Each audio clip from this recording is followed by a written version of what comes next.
بسم الله الرحمن الرحيم.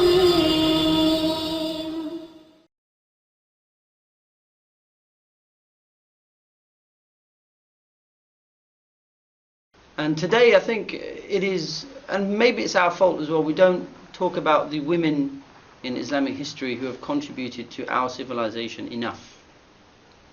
And one person today who we want to talk about very briefly, because the information about her life is very scant, but nevertheless it's necessary.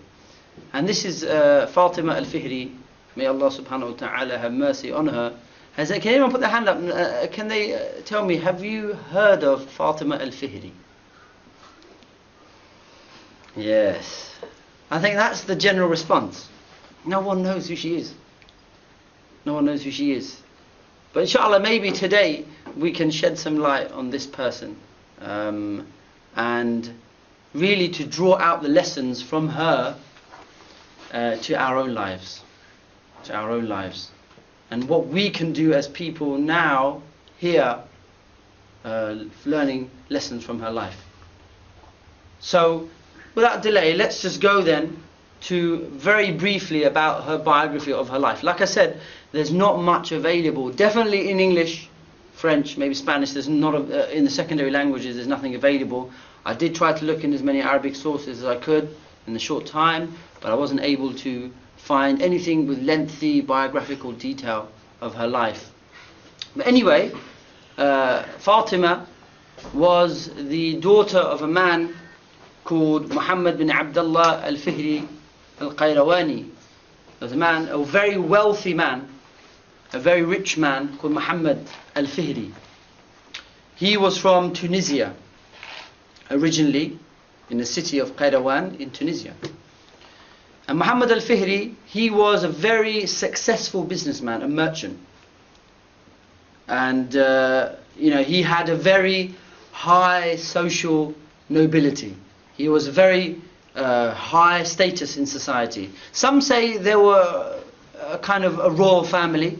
So Fatima, on that interpretation, would be a princess. So some biographies do say she's a princess, so she could be royalty, but most of them say she was of a very high social ladder. Maybe like from Chelsea, maybe London, somewhere here. For somebody, someone who's from a posh, upper class Arab family. So she was from originally Tunisia, and then, of course, her father, being a successful businessman, migrated, like many Arabs did, from Tunisia. They migrated west to Morocco. From Tunisia, we're talking about maybe about 800 to about 880, that period of time. Yeah, the 2nd and the 3rd century Hijri in Islam. Yeah, so this man Muhammad Al-Fihri, he migrated west towards Morocco, and maybe to expand the family business, to look for more ways to open up business. And he took his daughter Fatima and his other daughter Maryam. So he had two daughters, Fatima and Maryam. And he educated them both. They were very young, very strong personality people. He educated them. They had one of the top educations at that time. And he brought them up in the Islamic education, where Fatima and her sister Maryam, they both learned the Islamic sciences, the traditional Islamic sciences, the traditional ulum. Can anyone put their hand up? Do they know what one of the traditional Islamic sciences might be? One of the traditional subjects they should study in Islam? Could anyone say what one of them might be? Okay, the study of hadith, definitely that was part of the early syllabus in Islam. Any other subject? Anyone might have a guess? Okay, usul fiqh, yes, study law, Islamic law. See, all Muslims, we have to study every action that we do every day. All the actions that you do every day. Go to the toilet, you wash yourself, you pray. All these things, you have a job. Whatever it is, you have to know the ahkam, the Islamic ruling on that issue. Yeah, fiqh, anything else? Quran, tafsir? Yeah, they had to study tafsir. You have to study, of course, the Arabic language as well. So Fatima and Maryam, they both grew up under the this kind of Islamic umbrella education. They learnt the traditional Islamic sciences, and they became very pious women, pious young women. So they travelled with their father from Tunisia to Morocco, to a city called Fez, or Fez, in Morocco. Some of you may have even been to that part, the northwest part of Morocco. So that city had different districts or quarters, and their father moved to the western district of Fez. Okay, so these two girls now went with their father, who's very rich, he's very high status, and they both then now settled in that part of Morocco. So after they settled in there, these two young girls, even from before when they were studying, they always had this desire to support anything Islamic, especially architecture. Especially architecture. Maybe some of you may even be interested in architecture, designing buildings and structures. So the mosque that you see, the buildings that you see, it came from someone. Someone thought about a concept design. They had an idea in their head how to design that building. These two girls, Fatima and Maryam, these two sisters, they were very interested in Islamic architecture, to sponsor, and they always had a dream and a desire to do something like that, like to build a mosque or an Islamic center or institution.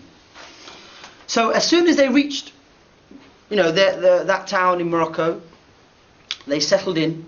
Time went by, and they didn't spend their time idly, not doing anything. They didn't spend their time just putting their feet up, saying, "Yeah, we're rich, we've got all the money, have a little tea party in the garden," things like that. No, they were people who were always thinking about the community. How can I make my community better? I'm in this new community now. What is it that my community doesn't have? What is it that they're lacking? Okay, so lacking a school. That part of Morocco where they settled didn't have schools, developed schools. Okay, how can I make schools? They didn't have a huge mosque, so the Muslims can gather, come together, talk, discuss. And that's what a mosque is supposed to be for. If you go to a big mosque, you see many people come, sit down, just to talk to each other. It's like a little social thing after the salah. Maybe some of you have even been to a big mosque, and seeing people just come together, sit down, and get to know each other and discuss about problems in the community or community affairs. So Fatima and her sister Maryam, they decided, how can we make our community, our locality better? How can we improve it? And so after their father passed away, Muhammad Al-Fihri, after he passed away, because he was a rich man, he left them a lot of inheritance, a lot of money. A lot of money. Once these sisters got money, what did they do? Did they get on a yacht or a boat and start partying? No. With that money, because they were brought up Islamically, with that money, straight away they thought, now's our time to realize our dream.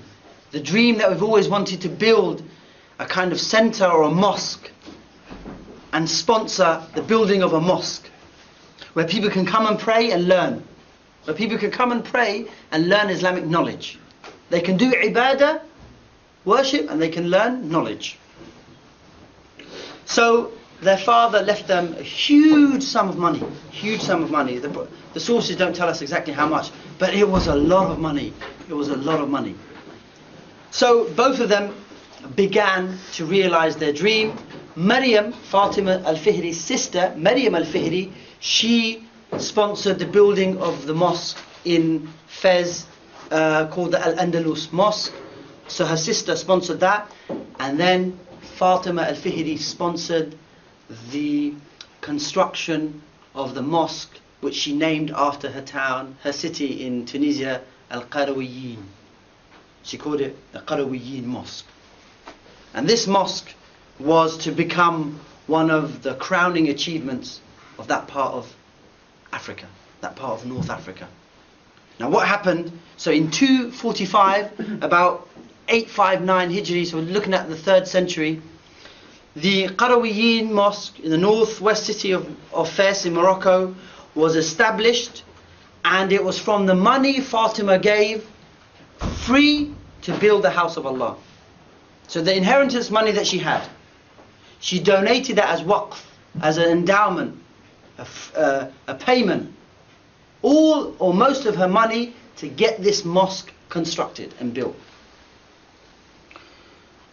And in about 2 years before the building was actually finished, 2 years before the mosque was finished, 2 years before the mosque was finished, so about 857, the mosque was built about 859. Around 857, because of her piety and the way she was brought up, she began fasting continuously and will only stop until the final part of the mosque was built. So from 857 to 859, for 2 years, Fatimah Al-Fihri used to fast continuously out of ibadah to Allah subhanahu wa ta'ala, to Allah to accept it. For 2 years, she continuously fasted, or she fasted regularly out of shukr to Allah, that Allah makes this mosque happen, and He realizes it. And when the last brick was put in, when the final part of the mosque was put in 859, then she made the salah to Allah, salah to shukr. She thanked Allah for allowing her to do such a good thing, to build a mosque. And you might think, what's so special about this mosque? There are loads of mosques. What's so good about this one? Why are we even talking about her and in this mosque in Morocco? It's not even here in London. Yeah, what's that got to do with us? Well, my brothers, the point is this. This mosque began to have next to it, or built around it, small madrasas, or colleges or schools. And the Muslim rulers at that time, the Umara, each used to help sponsor these madrasas around this mosque. So after Fatimah Al-Fihri passed away, where she set the foundations of this mosque, with little schools attached to it, it started to grow bigger and bigger. Within 70 years, probably even less, within 70 years or 50 years, this became one of the biggest learning centers and what we would call universities in the whole of the Western Islamic lands, i.e. Spain, Morocco, all that part. In fact, it is the oldest university in the world. The oldest university was not Oxford. It was not Oxford. It wasn't even Al-Azhar in Cairo. This even predates Al-Azhar in Cairo. So Fatimah Al-Fihri, this woman, was the first person to establish the oldest university in the world.